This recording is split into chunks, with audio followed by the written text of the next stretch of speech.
First fire, maybe. Find it.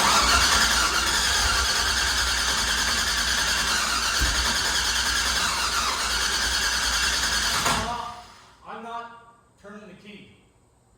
Like it kept cranking on its own. Oh. Well, let's take a look at that wire. The wire, I must have bent the wire into the other one. Underneath the truck? Yeah. Go it up. You don't look like you're touching. Oh yeah, they're touching. Alright. Turn that. Can we turn the power off? Yeah, I got the key off. I'm completely disconnected. Master off. Probably. This is how calm you are about stuff. Oh yeah, they're touching.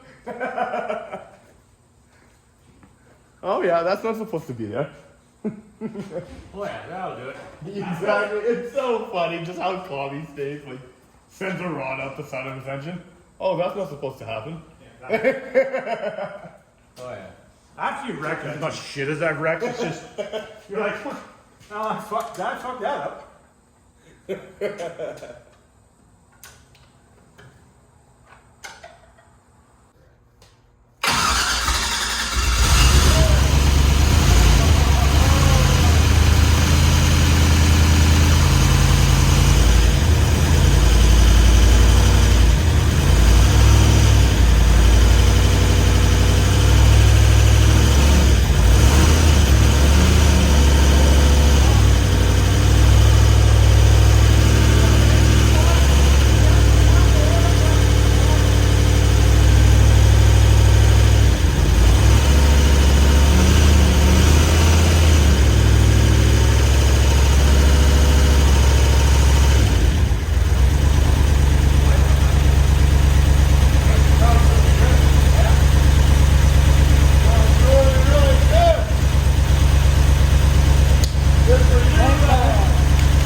All right, you guys heard her fire up there for the first time. We've definitely got some stuff we got to work through.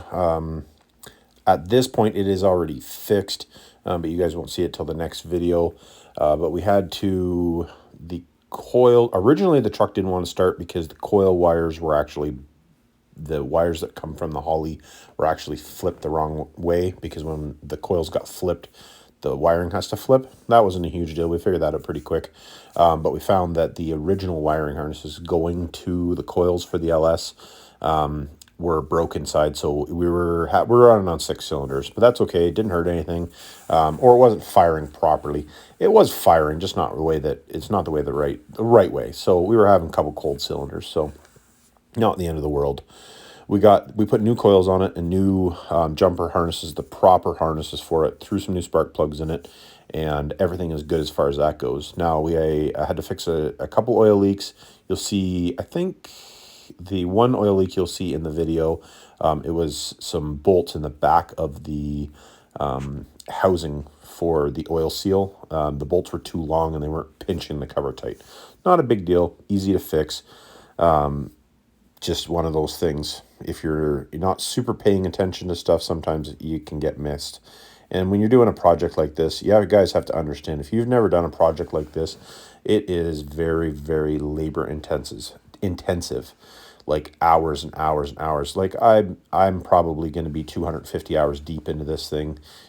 Jason has been working his tail off. He's going to be a couple hundred hours deep in it. Luke is probably a couple thousand hours into this thing, and realized that Luke is, as you know, when he started this project, this was a learning experience for him. A lot of the stuff he'd never done before, so you have to take that into consideration as well.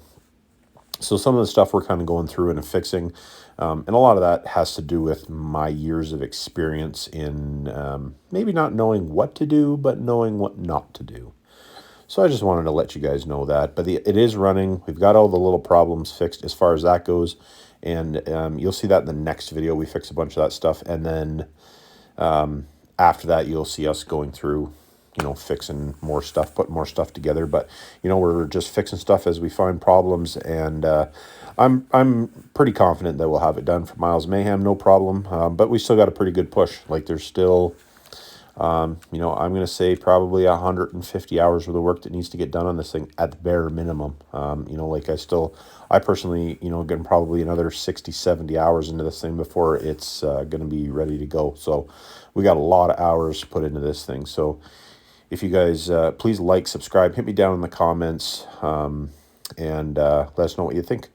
Anyways, just remember, it's not rocket science.